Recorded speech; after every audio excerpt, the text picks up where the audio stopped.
Hey Canucks fans, welcome to Clay's Canucks commentary for Friday, April the 19th. I'm Clay Emo, I'm at Canuck Clay on Twitter, I'm at Clayton Emo on Instagram, I'm the founder of the GLCPC, the Good Looking Canucks Positivity Club, and this is my Canucks take, all in one take. Right off the bat, I want to give a special hello and a special shout out to Nick and Sam, who are watching these videos from the UK. Thank you for watching, and thank you for reaching out to say hello, and I appreciate you watching these videos loyally and consistently. And I hope that these videos are helping you follow the team even more from overseas. So thanks for watching. Thanks for being Canucks fans, loyal Canucks fans from overseas, Nick and Sam.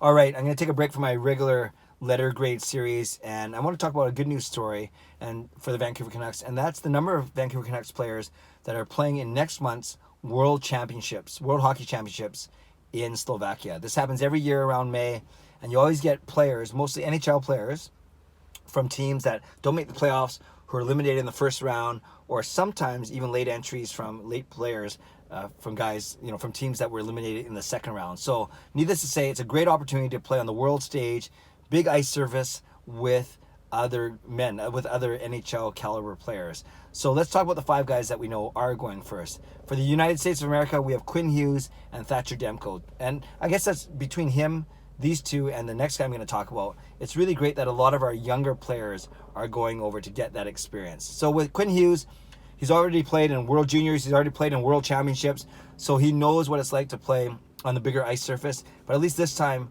once again, he's playing with NHL quality players. And yes, he's only played a handful of games for the Canucks, but this experience will only help him playing against grown men, really good players from other teams, other countries, and even on his own team. That U.S. team looks pretty good. They've named their first 17 players. It's got forwards like Clayton Keller and Alex DeBrincat and Jack Eichel and Patrick Kane. Some really, really strong players, strong forwards. So it's great that, Quinn Hughes obviously not a forward, but at least he'll be passing to those guys and working on systems and playing with those guys. So great learning opportunity for Quinn Hughes.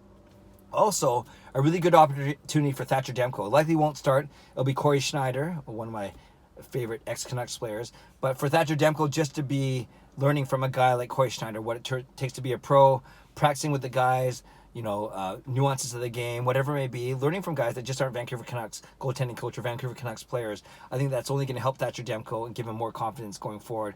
And as we know, we're expecting big things from Demko next season. So Demko and Hughes playing for the U.S. on a stacked team, at least on the, from the forwards perspective, they look like a really good team. They're going to be fun to watch.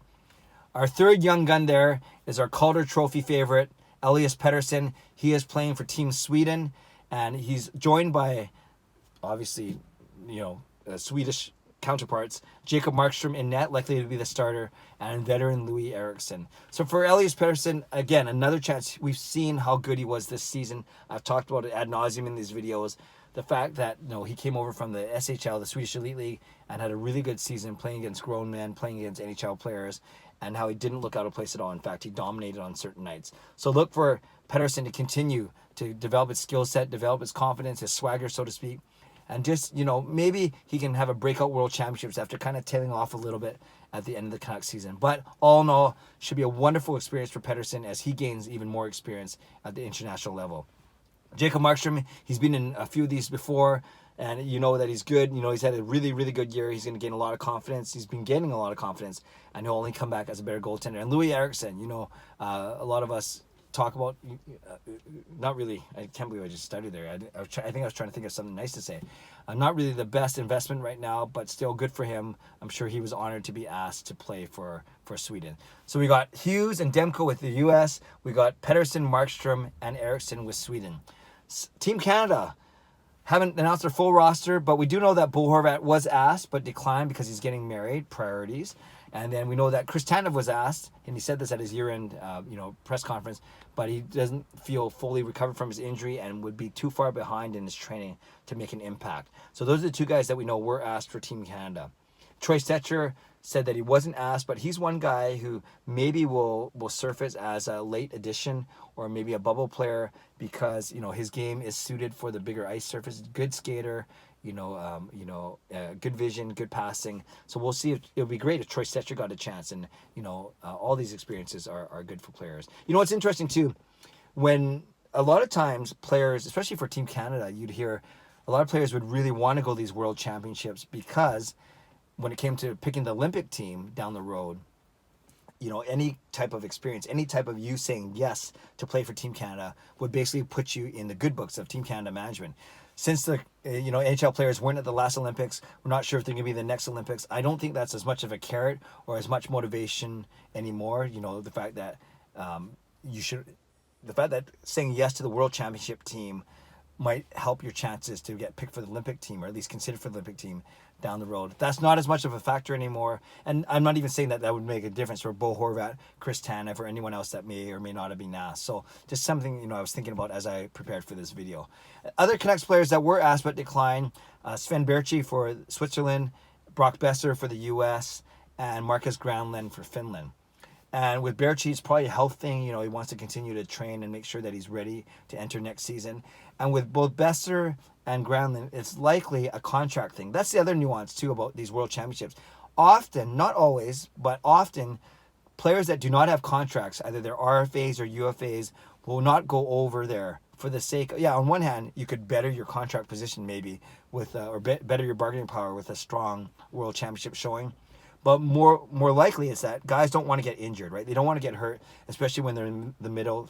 Take Brock Besser, for example. He'd rather train here locally or back home in Minnesota, wherever it is, get better, get stronger, get faster, more skilled, work on all those things without the risk of getting hurt. At the World Championships, there's no guarantee you're not going to get hurt or you will get hurt. Of course, there's no guarantee about that. But why take that risk when you don't have a contract, when you're working through a contract here? So whether you're a Brock Besser, who's an RFA, a Marcus Granlund, who's an RFA, or maybe an Alex Edler, who's a UFA. Alex Edler, I haven't mentioned yet. He maybe, he likely got asked by Team Sweden, but I don't think he's going to go.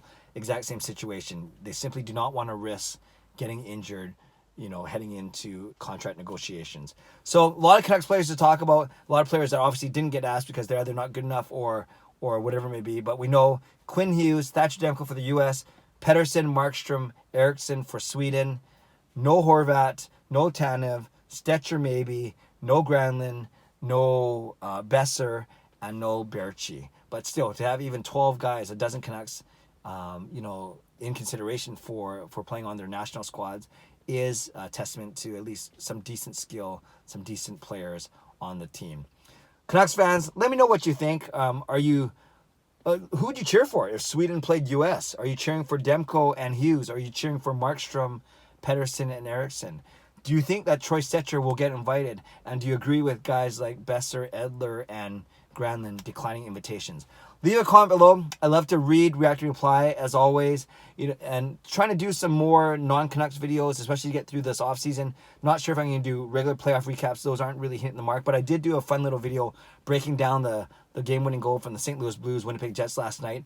Wasn't trying to do my John Shorthouse impression. Just something different and a couple of nuances of that play that I noticed that I wanted to point out because I had it recorded on my PVR. So check that video out if you haven't already. But most importantly, leave a comment on this video.